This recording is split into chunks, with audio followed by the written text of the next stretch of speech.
നമസ്കാരം. ഞാൻ കമറുദ്ദീനാണ് നെന്മാറയിൽ നിന്ന്.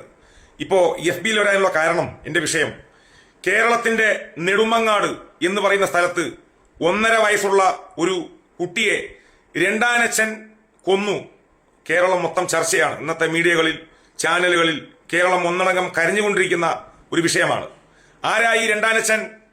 കാട്ടു തീവ്രവാദിക്കുണ്ടായ ഒരു തീവ്രവാദി. അവന്റെ പേരാണ് അഷ്കർ. ദിവസങ്ങൾക്ക് മുൻപ് ആ കുട്ടിയുടെ 2 കൈകളും തല്ലിയൊടിച്ചു. കുട്ടിയെ സിഗരറ്റ് കൊണ്ട് കുത്തി പരിക്കേൽപ്പിച്ചു എന്ന് പറയുന്നു. ഭിത്തിയിൽ, ചുമരിൽ അടിച്ചു എന്ന് പറയുന്നു. 50-ൽ പരം മുറിവുകൾ ആ കുട്ടിയുടെ ദേഹത്ത് ഉണ്ടായിട്ടുണ്ട് എന്ന് പറയുന്നു. മീഡിയകളിലൂടെയാണ് കേൾക്കാൻ കഴിഞ്ഞ വാർത്തയാണ്. ഈ തീവ്രവാദിയായ അഷ്കറെ സംഭവ സ്ഥലത്ത്, കൊല ചെയ്ത സ്ഥലത്ത് പോലീസിന്റെ സാന്നിധ്യത്തിൽ തെളിവെടുപ്പിന് കൊണ്ടുവരുമ്പോൾ പൊതുജനം ആക്രമിച്ചതായിട്ട് കാണാൻ കഴിഞ്ഞു. ആ പൊതുജനത്തിന് ബിഗ് സല്യൂട്ട്. പക്ഷേ ഇവിടെ നമ്മുടെ രാജ്യത്ത് നിയമങ്ങൾ, സിസ്റ്റം എഡിറ്റ് ചെയ്യാത്ത കാലത്തോളം ഇതുപോലെയുള്ള കൊലപാതകങ്ങൾ, മാരക കൊലപാതകങ്ങൾ തുടരുക തന്നെ ചെയ്യും. ഞാനോ നിങ്ങളോ എത്രത്തോളം പ്രതികരിച്ചാലും, പൊതുജനം എന്ത് പറഞ്ഞാലും ഈ നിയമം മാറാത്ത കാലത്തോളം തുടരും, ഒരു സംശയവും വേണ്ട. പക്ഷേ ഈ അഷ്കർ എന്ന തീവ്രവാദിയെ ഒരിക്കലും തീറ്റിപ്പോറ്റരുത്. അവനെ ഇല്ലായ്മ ചെയ്യണം. ഇല്ലായ്മ ചെയ്യാൻ ഇവിടെ നിയമങ്ങളില്ലല്ലോ. ഇവിടെ നിയമങ്ങളില്ല. ഈ നടന്ന സംഭവം കേരളത്തിലാണ്, ഉത്തർപ്രദേശിലല്ല, ബീഹാറിലോ പഞ്ചാബിലോ ഹരിയാനയിലോ ബംഗാളിലോ ത്രിപുരയിലോ ഡൽഹിയിലോ അല്ല. നടന്നത് ലോകം ഒന്നടങ്കം വിശേഷിപ്പിക്കുന്ന ദൈവത്തിന്റെ സ്വന്തം നാടായ കേരളത്തിലാണ്. ഈ കേരളത്തിലാണ് 1.5 വയസ്സ് പ്രായമുള്ള ഒരു കുട്ടിയെ കൊന്നത്. 50-ൽ പരം മുറിവുകൾ ആ കുട്ടിയുടെ ശരീരത്തിൽ ഉണ്ടത്രേ. എത്ര സങ്കടമാണ്. കുട്ടികളില്ലാത്ത മാതാപിതാക്കൾ കേരളത്തിൽ ഒരുപാടുണ്ട്. ഇവർക്ക് കൊല്ലേണ്ട വല്ല ആവശ്യമുണ്ടോ? ഇവർക്ക് ആ കുട്ടിയെ ആർക്കെങ്കിലും കൊടുക്കാമല്ലോ. പിന്നെ ഈ അഷ്കർ കുട്ടിയെ മാരകമായി ആക്രമിക്കുമ്പോ ഈ കുട്ടിയുടെ മാതാവ് എന്തിനാ അവിടെ ഇരിക്കുന്നത്? മാതാവിന് അറിയുമല്ലോ. മാതാവും ഈ കൊലപാതകത്തിൽ മാതാവിനും പങ്കുണ്ട്. മാതാവിനെയും വെറുതെ വിടാൻ ഒരിക്കലും അനുവദിക്കരുത്. തക്കതായ ശിക്ഷ രണ്ടുപേർക്കും കൊടുക്കണം. രണ്ടുപേർക്കും കൊടുക്കണം എന്ന് പറയുമ്പോ ഇത് മരണമല്ലാത്ത ചുരുങ്ങിയ ശിക്ഷയൊന്നുമില്ല. ചുരുങ്ങിയ ശിക്ഷ മരണമാണ്. ആ കുട്ടി എത്രത്തോളം അനുഭവിച്ചിട്ടുണ്ടോ, വേദന അനുഭവിച്ചിട്ടുണ്ടോ, അതുപോലെ ഈ ചെയ്തവൻ അഷ്കർ എന്ന തീവ്രവാദിയും വേദന അനുഭവിക്കണം. അങ്ങനെ വെറുതെ ഒന്നും ഇല്ലായ്മ ചെയ്യരുത്. ഇഞ്ചിഞ്ചായി അവനെ ഇല്ലായ്മ ചെയ്യണം. പെട്ടെന്ന് ഇല്ലായ്മ ചെയ്യരുത്. പക്ഷെ ഇവിടെ നിയമമില്ലല്ലോ. പോലീസിന് എന്ത് ചെയ്യാൻ പറ്റും? CM-നുണ്ടോ ഈ സെക്യൂരിറ്റി? ഇപ്പൊ കണ്ടതാണ് മീഡിയകളിലൂടെ. CM-ന് ഇതുപോലുള്ള സെക്യൂരിറ്റി ഉണ്ടോ? PM-ന് ഉണ്ടാകുമോ? CM-നുണ്ടോ? ഒരു മന്ത്രിക്കുണ്ടോ? ഒരു കൊലയാളിയെ കൊണ്ടുവന്നത് എത്ര പോലീസിന്റെ അകമ്പടിയോടുകൂടിയാണ്. നമ്മുടെ സിസ്റ്റം ശരിയല്ല. എഡിറ്റ് ചെയ്യണം. നമ്മുടെ രാജ്യത്തിന്റെ നിയമ സംവിധാനങ്ങൾ മാറ്റിമറിക്കണം. ഈ പറയുന്ന നിയമങ്ങൾ മാറ്റി എഴുതാത്ത കാലത്തോളം ഇത് തുടരും. 10 വർഷത്തിൽ പരമായി മീഡിയകളിലൂടെ പ്രതികരിക്കാറുണ്ട് അനീതികൾക്കെതിരെ. നമ്മളെങ്ങനെ പറയും? കുറച്ചുപേര് അറിയും, കുറച്ചുപേര് അതുപോലെ പ്രതികരിക്കും. അതോടെ കഴിഞ്ഞു. ഇതൊന്നും മാറാൻ പോകുന്നില്ല. ഇതൊക്കെ തുടരും.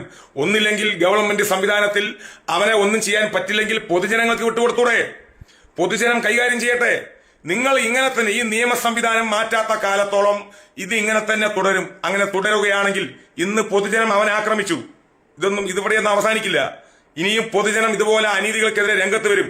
പൊതുജനം ഇല്ലായ്മ ചെയ്യുമ്പോൾ നിയമ സംവിധാനവും പോലീസും കോടതിയും നോക്കുകുത്തിയാകും. അത് ഇന്നില്ലെങ്കിൽ നാളെ കേരളത്തിലാണെങ്കിലും രാജ്യത്ത് എവിടെയാണെങ്കിലും ഇതുപോലുള്ള വിഷയങ്ങൾ സംഭവിക്കും. ഒരു സംശയവും വേണ്ട. അവളെ ഒരിക്കലും വിടാൻ പാടില്ല. ഈ കുട്ടി 1.5 വയസ്സായ കുട്ടി അനുഭവിച്ച വേദന എത്രത്തോളം ഉണ്ടാകും? കുട്ടികളില്ലാത്ത എത്ര മാതാപിതാക്കൾ നമ്മുടെ കേരളത്തിലുണ്ട്. ഇത് മാത്രമാണോ? 19 വയസ്സുകാരിയായ ഒരു യുവതി ബാത്റൂമിനകത്ത് പ്രസവിച്ച് കുട്ടിയെ ജനലിലൂടെ അപ്പുറത്തേക്ക് വലിച്ചെറിഞ്ഞു. ഇന്നലെ മിനിഞ്ഞാന്ന് കണ്ട സംഭവങ്ങളാണ്. ഇവർക്ക് ഗർഭം ധരിക്കാം, കുട്ടികളെ നോക്കാൻ കഴിയില്ല. കാമുകന്റെ കൂടെ എന്തുവാണെങ്കിലും കാണിച്ചു കൂട്ടി അഴിഞ്ഞാറാം, ഗർഭം ധരിക്കാം, പ്രസവിക്കും. എന്നിട്ട് കുട്ടിക്ക് പാല് കൊടുക്കില്ല. പറഞ്ഞിരിക്കുക, കുട്ടിക്ക് ഞാൻ പാല് കൊടുക്കില്ല. അതുപോട്ടെ, ഈ 1.5 വയസ്സായ കുട്ടി 2 കൈയും ആക്രമിക്കപ്പെട്ടപ്പോ കുട്ടിയുടെ കൈ ഒടിഞ്ഞപ്പോ കുട്ടിയുടെ അമ്മൂമ്മ പോലീസ് സ്റ്റേഷനിൽ പോയി പരാതി കൊടുത്തിട്ടുണ്ട് എന്ന് കേൾക്കാൻ കഴിഞ്ഞിട്ടുണ്ട്. അത് ഈ വാർത്തയിലൂടെ വരുന്ന കാര്യങ്ങളാണ്. ഇത് എത്രത്തോളം സത്യമാണെന്ന് അറിയില്ല. അങ്ങനെയെങ്കിൽ പോലീസുകാർ ഒന്ന് ഉണർന്ന് പ്രവർത്തിച്ചിരുന്നെങ്കിൽ ഈ കുട്ടി ഇന്ന് കൊല്ലപ്പെടുമായിരുന്നോ? ചൈൽഡ് ലൈൻ ഒന്ന് ഉണർന്ന് പ്രവർത്തിച്ചിരുന്നെങ്കിൽ ഈ കുട്ടി ഇന്ന് കൊല്ലപ്പെടുമായിരുന്നോ? ഇതൊക്കെ സങ്കടമുണ്ട്. നമ്മളിപ്പോ ഉള്ളത് ഓപ്പണായി പറയാലോ, എന്ത് പ്രതികരിച്ചിട്ടും നമ്മുടെ നാട്ടിൽ നടക്കുന്ന അനീതികൾക്കെതിരെ എന്ത് പ്രതികരിച്ചിട്ടും ഒരു കാര്യമില്ല. കാരണം നമ്മുടെ നിയമ സംവിധാനത്തിൽ മാറ്റങ്ങൾ വരുത്തേണ്ട കാലഘട്ടം അനിവാര്യമാണ്. പക്ഷെ മാറ്റങ്ങൾ വരുത്താത്ത കാലത്തോളം ഇനിയും ഇത് തുടരും. ഇത് 2 ദിവസം കഴിഞ്ഞാൽ മറക്കും സുഹൃത്തുക്കളെ. ആ നാട്ടുകാർ മറക്കില്ല, അത് വേറെ വിഷയം. ഒരുപാട് അനീതികൾ വീണ്ടും വന്നുകൊണ്ടിരിക്കുമ്പോൾ ഇതൊക്കെ മറക്കും. പിന്നെ പൊതുജനങ്ങളുടെ നികുതി പണത്തിലൂടെ ഇവനെയും ഇവന്റെ ഈ പെണ്ണിനെയും ഈ കുട്ടിയുടെ മാതാവിനെയും തീറ്റിപ്പോറ്റുന്നതിനോട് ശക്തമായ വിയോജിപ്പ് ബഹുമാനപ്പെട്ട ഗവൺമെന്റുകളോടും കോടതികളോടും രേഖപ്പെടുത്തുകയാണ്. കാരണം എന്റെയും ഒരു വിഹിതം, അവർക്ക് കൊടുക്കുന്ന ഭക്ഷണത്തിന്റെ അംശം എന്റെയും ഒരു വിഹിതമാണ്, എന്റെയും നികുതി പണമുണ്ട്. ഇതുപോലുള്ള തീവ്രവാദികളൊക്കെ ഇല്ലായ്മ ചെയ്യണം. കൂടുതലൊന്നും പറയാനില്ല. നമ്മുടെ നാട്ടിൽ എന്ത് നടന്നാലും ഇങ്ങനെ ആരെങ്കിലും പൊതുജനം പറയും, പ്രതികരിക്കും, മീഡിയകളിലൂടെ കമന്റുകൾ എഴുതും, അത് കഴിഞ്ഞു, അത്രേ ഉള്ളൂ. എന്തൊക്കെയോ നടക്കുന്നുണ്ട്. കുട്ടികളില്ലാത്ത ഒരുപാട് രക്ഷിതാക്കൾ കേരളത്തിലും രാജ്യത്തിനകത്തും ഒരുപാടുണ്ട്. അനേകായിരം അല്ലെങ്കിൽ ലക്ഷങ്ങൾ, കോടികൾ വേണമെങ്കിൽ പറയാം. ആ കുട്ടികളെ നിങ്ങൾക്ക് ദയവ് ചെയ്ത് കുട്ടികളെ വളർത്താൻ കഴിഞ്ഞില്ലെങ്കിൽ നിങ്ങൾ ആർക്കെങ്കിലും കൊടുക്കുക. എന്തിനാണ് ഇങ്ങനെ കുട്ടികളെയൊക്കെ കൊന്നിട്ട് എന്ത് കിട്ടാനാണ്? ഈ അഷ്കർ ഭൂമിയിൽ അവൻ നരകിക്കും. നാളെ പടച്ചവന്റെ കോടതിയിലും അവൻ നരകത്തിന്റെ അടിത്തട്ടിൽ കിടന്ന് വെന്തുരുകിക്കൊണ്ടേയിരിക്കും. ഒരു സംശയം വേണ്ട. ആ പിഞ്ചു കുട്ടിക്ക് പടച്ചവൻ സ്വർഗവും കൊടുക്കും. ഒരു സംശയം വേണ്ട. ഇതിന് കൂട്ടുനിന്ന ആ അമ്മയുണ്ടല്ലോ, ആ അമ്മ അവളെ നല്ല ഒന്നാന്തരം മുള്ളുമുറിക്കിൽ കയറിയാൽ പൊട്ടിപ്പോകും. നല്ല വലിയ 6 ഇഞ്ച് വണ്ണത്തിലുള്ള പൈപ്പ്, ഒരു 1/2 കിലോമീറ്റർ പൈപ്പ് വെൽഡ് ചെയ്തിട്ട് നിർത്തണം അങ്ങനെ. എന്നിട്ട് ഫുള്ള് ആണി വെൽഡ് ചെയ്യണം. ആണി വെൽഡ് ചെയ്തിട്ട് അതിനകത്ത് 1 വീതം 3 നേരം എന്ന് പറഞ്ഞ പോലെ 10 വീതം 3 നേരം ഒരു ദിവസം കയറി ഇറങ്ങാൻ ഉണ്ടാക്കി കൊടുക്കണം അവളൊക്കെ അമ്മയാണോ? പിന്നെ പറഞ്ഞു കഴിഞ്ഞാൽ ഫേസ്ബുക്ക് ബ്ലോക്കും.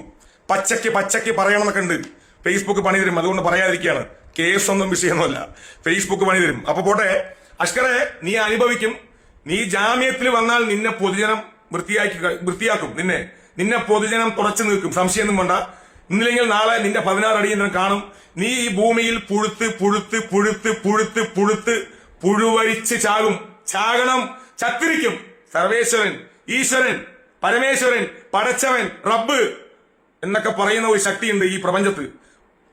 പല മതത്തിൽപ്പെട്ടവരും പല രീതിക്ക് വിശ്വസിക്കുകയാണെങ്കിലും ഒരു ശക്തിയുണ്ട്. ആ ശക്തി നിനക്ക് പണി തരും. അതിനുള്ള താങ്ങാനുള്ള ശേഷിയൊന്നും നിനക്കുണ്ടാവില്ല. ഭൂമിയിൽ നീ നരകിക്കാൻ പോകുന്നതേ ഉള്ളൂ. നാളെ പരലോകത്തും നീ നരകത്തിന്റെ അടിത്തട്ടിലായിരിക്കും. ആ പാപം പിടിച്ച കുട്ടി സ്വർഗത്തിൽ ഇരുന്ന് ചിരിക്കും, സംശയമൊന്നും വേണ്ട. ആ കുട്ടിയെ ഇമാതിരി കൊല്ലാക്കൊല ചെയ്ത ഈ തീവ്രവാദിയായ അഷ്കറും അതിന് കൂട്ടുനിന്ന അവന്റെ പെണ്ണിനും തക്കതായ ശിക്ഷ ബഹുമാനപ്പെട്ട ഗവൺമെന്റ് കൊടുക്കണമെന്ന് താഴ്മയോടെ ഒരു പൗരൻ എന്നുള്ള നിലയ്ക്ക് അഭ്യർത്ഥിച്ചുകൊണ്ട് ഇങ്ങനെയുള്ള ഒരു അനീതികളും നമ്മുടെ കേരളത്തിൽ എന്നല്ല ലോകത്ത് നടക്കാതിരിക്കട്ടെ. എല്ലാ കുട്ടികളും നല്ലപോലെ ജീവിക്കട്ടെ. ഇതുപോലെ കാമത്തിന് വേണ്ടി ഭർത്താവ് ചെയ്യുന്ന ക്രൂരകൃത്യം മറച്ചുവെക്കുന്ന മാതാപിതാക്കൾ ഉണ്ടെങ്കിൽ അവർക്കും തക്കതായ ശിക്ഷ കൊടുത്ത് ലോകം മാതൃകയാവട്ടെ. അപ്പൊ ഓക്കെ, നന്ദി, നമസ്കാരം. സങ്കടമുണ്ട്, ഒരുപാട് പറയണമെന്നുണ്ട്. ഓക്കെ, ശരി എന്നാൽ.